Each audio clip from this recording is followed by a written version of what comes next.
వేసిన బంధం ఎపిసోడ్ 12. అర్జున్ దాచిన నిజాలు ఏంటి? అది నందినికి తెలిస్తే ఏదైనా ప్రమాదమా? అది కార్తిక్ అలాగే శ్రావణి కనిపెట్టగలరా? ఈ ఎపిసోడ్లో మనం చూసేద్దాం. ఈ ఎపిసోడ్పై మీ అభిప్రాయాన్ని కామెంట్ చేయండి. అలాగే వీడియో నచ్చినట్లయితే లైక్ చేసి ఛానల్ని సబ్స్క్రైబ్ చేసుకోండి. ఇప్పుడు కథలోకి వెళ్ళిపోదాం. పల్లెటూరు ఉదయం అంటేనే ఒక ప్రశాంతంగా ఉంటుంది. సూర్యుడు ఇంకా పూర్తిగా పైకి రాలేదు. ఆకాశం లేత నారింజ రంగులో మెరిసిపోతుంది. రాత్రి పడిన మంచు బిందువులు ఇంటి ముందు తులసి ఆకుల మీద ముత్యాల్లా మెరుస్తున్నాయి. దూరంగా ఆలయం గంట శబ్దం. ఆ శబ్దానికి తోడు కోళ్ళ కూతలు. చెట్ల మీద కూర్చున్న పిచ్చుకలు చిన్న చిన్న పిల్లల్లా గోల చేస్తూ ఎగిరిపోతున్నాయి. ఆ ప్రశాంతమైన ఉదయాన్ని ఆస్వాదిస్తున్నట్టుగా ఇంటి ముంగిట నిలబడి ఉంది నందిని. ఒక చేతిలో చిన్న బిందె, మరో చేత్తో మెల్లగా తులసి మొక్కకు నీళ్లు పోస్తోంది. నీళ్లు నేల మీద పడిన ప్రతిసారి మట్టి నుండి వచ్చే సువాసన ఆమెకు చాలా ఇష్టం. కళ్ళను మూసుకొని లోతుగా శ్వాస తీసుకుంది. ఇంటి ఉదయం ఇలాంటి ఉదయాలు జీవితంలో ఎప్పటికీ మారకూడదు అని తనలో తానే అనుకుంది. అప్పుడే వెనుక నుండి సీతమ్మ గలం విప్పింది. ఏమిటి, తులసి మొక్కకి ప్రేమగా చూస్తున్నావు, లేక ఇంకెవరినైనా గుర్తు చేసుకుంటున్నావా? నందిని ఒక్కసారిగా ఉలిక్కిపడింది. వెనక్కి తిరిగి చూసింది. చేతిలో కాఫీ కప్తో నిలబడి ఉంది సీతమ్మ. ముఖం నిండా తెలిసిన నవ్వుతుంది. మామ, చెప్పు. ఉదయమే ఆట పట్టించడం మొదలుపెట్టావా? సీతమ్మ అందంగా నవ్వింది. నేనేం అనలేదే, నీ ముఖం అన్నే చెప్తుందిలే. నందిని అర్థం కానట్టు చూసింది. నా ముఖం ఏం చెప్పింది? సీతమ్మ దగ్గరికి వచ్చి ఆమె చెంపను మెల్లగా తట్టింది. ఒకప్పుడు ఈ తులసి మొక్కకే నీ కథలు చెప్పేదానివి. ఇప్పుడు మాత్రం రోజు ఒకరి గురించి ఆలోచిస్తూ మొక్కలకు నీళ్లు పోస్తున్నావు. నందిని చిన్నగా మొహం చిట్లించింది ఆ మాటలకు. మామ, నీకు పనేమీ లేదా? ఉంది. ఏంటి? నా మనవరాలు ఎప్పుడు ప్రేమలో పడిందో కనిపెట్టడం. నందిని చేతిలో ఉన్న బిందెను నేల మీదకి పెట్టేసింది. నేను వెళ్తున్నా అని వెనక్కి తిరిగి నడవబోయింది. సీతమ్మ నవ్వుకుంటూ పిలిచింది, నందు అని. ఆమె ఆగిపోయింది. ఒక ప్రశ్న అడుగుతాను. ఏంటి? అర్జున్ ఈరోజు రాకపోతే నిజంగా నీకు బాధ ఉండదా? ఆ ప్రశ్న వినగానే నందిని పెదవుల మీద ఉన్న నవ్వు కాస్త మాయమైంది. ఆమె సమాధానం చెప్పలేదు. సీతమ్మ కూడా బలవంతం చేయలేదు. ఎందుకంటే కొన్ని ప్రశ్నల సమాధానం మాటల్లో రాదు, మనసులోనే వినిపిస్తుంది. అదే సమయంలో అర్జున్ ఇంట్లో అతను తన గదిలో కిటికీ దగ్గర నిలబడి బయట చూస్తున్నాడు. చల్లని గాలి కర్టెన్లను మెల్లగా కదిలిస్తోంది. పడక మీద ఓపెన్గా ఉన్న సూట్ కేస్, టేబుల్ మీద కొన్ని ఫైళ్ళు, పక్కనే పాస్పోర్ట్, 2 సంవత్సరాల విదేశీ ప్రాజెక్ట్. ఇంట్లో ఇంకా ఎవరికీ స్పష్టంగా చెప్పలేదు. చెప్పాలని అనుకున్నప్పుడల్లా నందిని ముఖమే గుర్తొస్తుంది. ఇప్పుడే చెప్పాలా, లేదా వెళ్ళే రోజు చెప్పాలా అని తనలో తానే ఆలోచిస్తున్నాడు. అప్పుడే తలుపు మెల్లగా తెరుచుకుంది. అర్జున్. అమ్మ లక్ష్మి లోపలికి వచ్చింది. ఏమమ్మా, టీ తీసుకొచ్చాను. అతను నవ్వుతూ కప్పు తీసుకున్నాడు. ఆమె మాత్రం గదిని ఒకసారి పరిశీలించింది. సూట్ కేస్, ఫైళ్ళు, పాస్పోర్ట్ అన్నీ ఆమె కంటపడ్డాయి. ఏమైనా బయటికి వెళ్తున్నావా? అర్జున్ ఒక్క క్షణం ఆగిపోయాడు ఆ మాటకు. ఆఫీస్ పనమ్మా. అంత సామానుంది. కొన్ని రోజులు ట్రైనింగ్. ఆమె ఏమీ మాట్లాడలేదు. కానీ తల్లి కళ్ళను మోసం చేయడం అంత సులభం కాదు. తన కొడుకు ఏదో దాస్తున్నాడని ఆమెకు అర్థమైంది. టీ కప్ అతని చేతిలో పెట్టి బయటకు వెళ్ళిపోయింది. అర్జున్ మాత్రం కిటికీ బయటే చూస్తూ నిలబడ్డాడు. అందరికీ నిజం చెప్పాల్సిన సమయం దగ్గర పడుతుంది అని నెమ్మదిగా అనుకున్నాడు. సుమారు గంట తర్వాత నందిని ఇంటి ముందు ఒక కారు వచ్చి ఆగింది. కారు శబ్దం వినగానే నందిని గుండె ఒక్కసారిగా బలంగా కొట్టుకుంది. అర్జున్ వచ్చాడా అని తెలియకుండానే గుమ్మం వైపు చూసింది. సీతమ్మ మాత్రం దూరం నుండి అది గమనించి చిరునవ్వు నవ్వింది. ఎందుకు వచ్చారో, ఎవరు వచ్చారో చూడడానికి ఎంత తొందరో అని మనసులో అనుకుంది. నందిని బయటకు వచ్చింది. కానీ డోర్ తెరుచుకుని దిగింది అర్జున్ కాదు, రవి. అయ్యో అని తెలియకుండానే నందిని నిట్టొచ్చింది. అది విని రవి నవ్వేశాడు. ఏమైంది వదిన, నన్ను చూసి ఇంత నిరాశపడిపోయారు? ఆ మాటకు నందిని తడబడిపోయింది. అలా ఏం లేదు. అయితే అయ్యో అన్నది ఎవరు? నేనా? అవును, నీ వెనక ఎవరూ లేరు. సీతమ్మ అక్కడికి వచ్చి చెప్పింది. రవి, లోపలికి రా బాబు. బామ్మ అని రవి బామ్మకి నమస్కారం చేశాడు. ఎలా ఉన్నావు? బాగున్నాను. అతను లోపలికి వస్తూనే చుట్టూ చూశాడు. అర్జున్ రాలేదా? నందిని అడగాలని అనుకుంది. కానీ అడగలేదు. ఆమె అడగకపోయినా ఆ ప్రశ్న ఆమె కళ్ళల్లో స్పష్టంగా కనిపించింది. రవి అది గమనించాడు. చిన్నగా నవ్వుకున్నాడు. అర్జున్ గంటలో వస్తాడు. ఒక్క మాట నందిని ముఖంలో తెలియకుండానే వెలుగు నింపింది. ఆమె వెంటనే ఆ నవ్వు దాచుకునే ప్రయత్నం చేసింది. కానీ సీతమ్మ అప్పటికే తనకి చూసేసింది. అయ్యో అని బామ్మ మనసులోనే నవ్వుకుంది. ప్రేమంటే ఇదేనేమో అని మనసులో అనుకుంది నందిని. అగచాట్లు చూసి బామ్మ. ఇంటి ముంగిట రవి మాట విన్న తర్వాత అర్జున్ అరగంటలో వస్తాడు. ఆ ఒక్క వాక్యం నందిని మనసులో ఎందుకో చిన్న అలజడి రేపింది. ఆమె బయటకు మాత్రం ప్రశాంతంగా కనిపించింది. కానీ మనసు మాత్రం మళ్ళీ మళ్ళీ అదే మాటను గుర్తు చేసుకుంటుంది. అరగంట, ఇంకా అరగంటే అని తెలియకుండానే లెక్క పెట్టడం మొదలుపెట్టింది. అది గమనించిన సీతమ్మ కళ్ళజోడు సరిచేసుకుంటూ నవ్వింది. నందు, ఏంటి బామ్మ, రవికి మంచి కాఫీ పెట్టమ్మా. సరే అని చెప్పి ఇక వంటగదిలోకి వెళ్ళింది నందిని. వంటగదిలో స్టవ్ మీద పాలు పొంగకుండా జాగ్రత్తగా కలుపుతుంది. కానీ ఆలోచనలు మాత్రం అక్కడ లేవు. అతను వస్తే ఏం మాట్లాడాలి? నిన్న జరిగిన మాట గురించి అడగాలా, లేక మామూలుగానే ఉండాలా అని తనలో తానే నవ్వుకుంది. అయ్యో నందిని, ఎవరో అతిథి వస్తున్నట్టు ఎందుకు టెన్షన్ పడుతున్నావు అని తనకు తానే మందలించుకుంది. అప్పుడే వెనుక నుండి రవి గొంతు వినిపించింది. వదినా. ఉలిక్కిపడి వెనక్కి తిరిగింది. అయ్యో, భయపెట్టేశారు. రవి నవ్వుతూ కాఫీ వాసన చూసి వచ్చాను వదినా. అదేనా? నేనేమో అని ఆగిపోయింది. ఏమో అని రవి కావాలని అడిగాడు. ఏమీ లేదు, మీకు అబద్ధం చెప్పడం రాదు. ఆ మాటకు నందిని ఆశ్చర్యంగా చూసింది. ఎందుకు? మీ ముఖంలో అన్నీ కనిపిస్తున్నాయి. ఆమె మొహం ఆ మాటకు ఎర్రబడింది. రవి గారు అని అంటుంది. మీరు కూడా బామ్మతో కలిసి నన్ను ఆట పెట్టించడం నేర్చుకున్నారు. నేను కాదు, ఎవరో ఒకరు నన్ను ట్రైనింగ్ ఇచ్చారు. ఎవరు? మన అర్జున్ అని నవ్వేశాడు. నందిని కూడా నవ్వకుండా ఉండలేకపోయింది.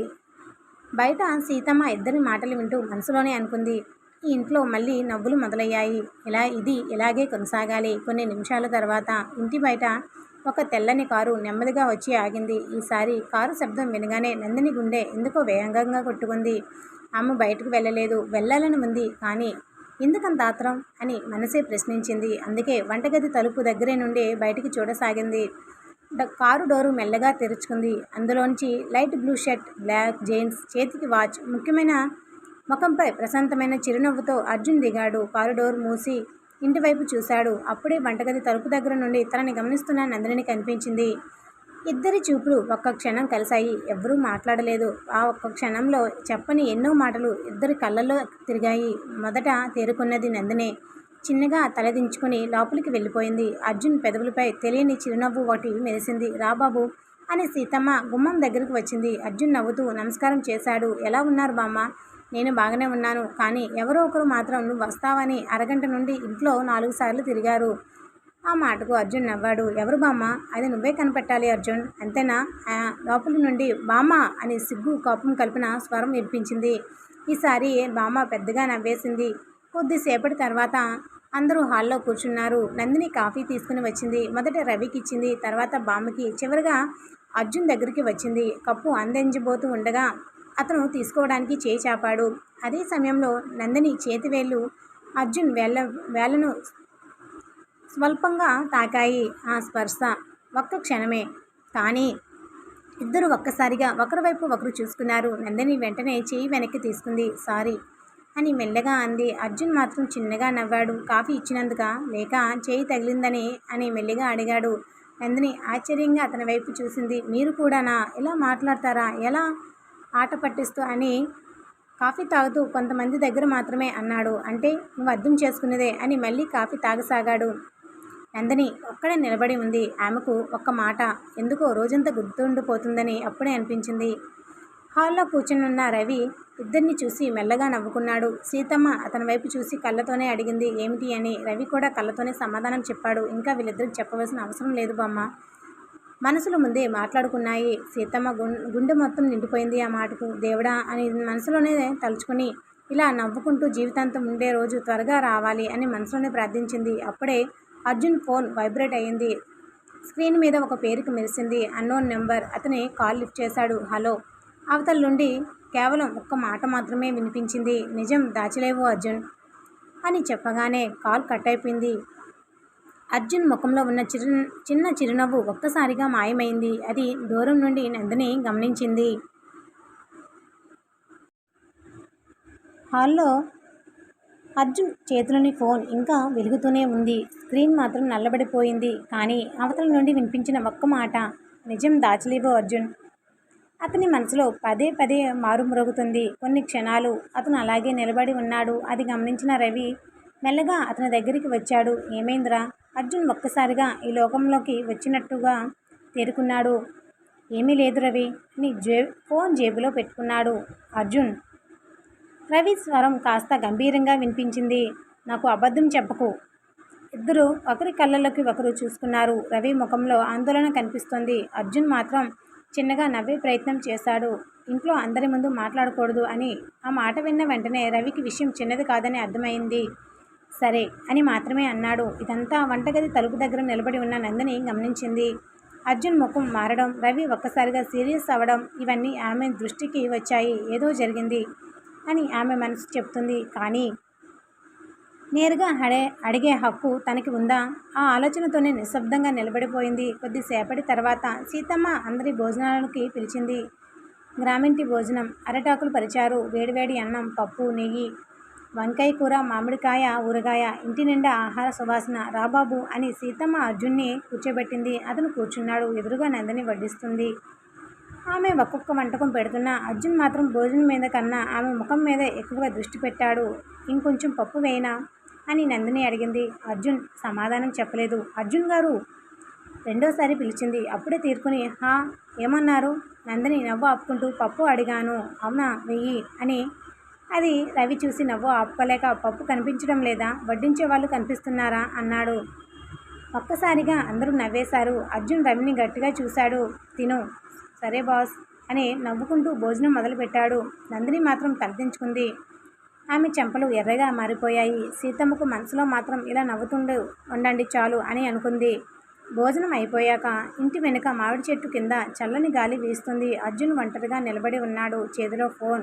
కానీ ఎవరికి కాల్ చేయలేదు. అప్పుడే వెనుక నుండి మెల్లగా అడుగుల శబ్దం. తిరిగి చూడకుండానే నందిని అన్నాడు. ఆమె ఆశ్చర్యపోయింది ఆ మాటకు.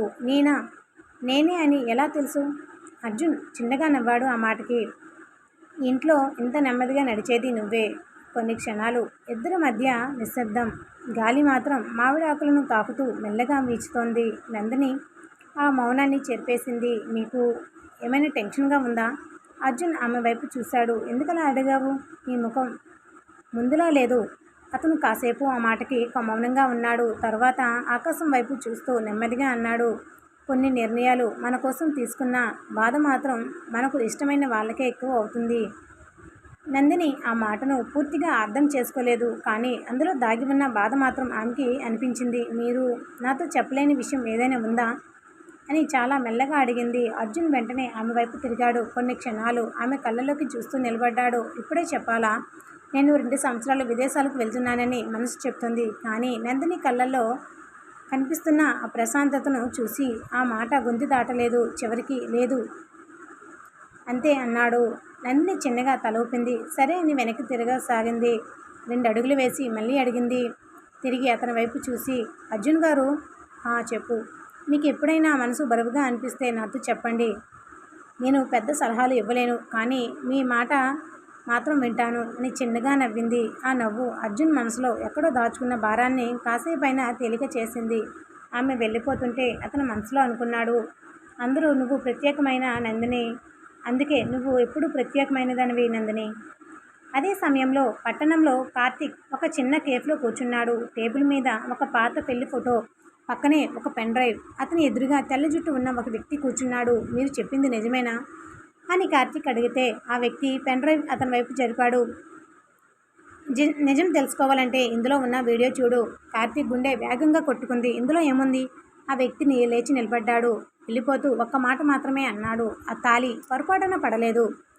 కార్తీక్ ఒక్కసారిగా ఆ మాటకు లేచి నిల్చున్నాడు షాకింగ్గా. ఏంటి అంటే ఎవరు కావాలనే చేశారా అని అడిగేలోపే ఆ వ్యక్తి జనాల్లో కలిసిపోయాడు. కార్తీక్ చేతిలో మాత్రం పెన్ డ్రైవ్ మాత్రమే మిగిలింది. అతని కళ్ళల్లో ఒకటే ప్రశ్న. అయితే నిజంగా ఆ రోజు ఏం జరిగింది?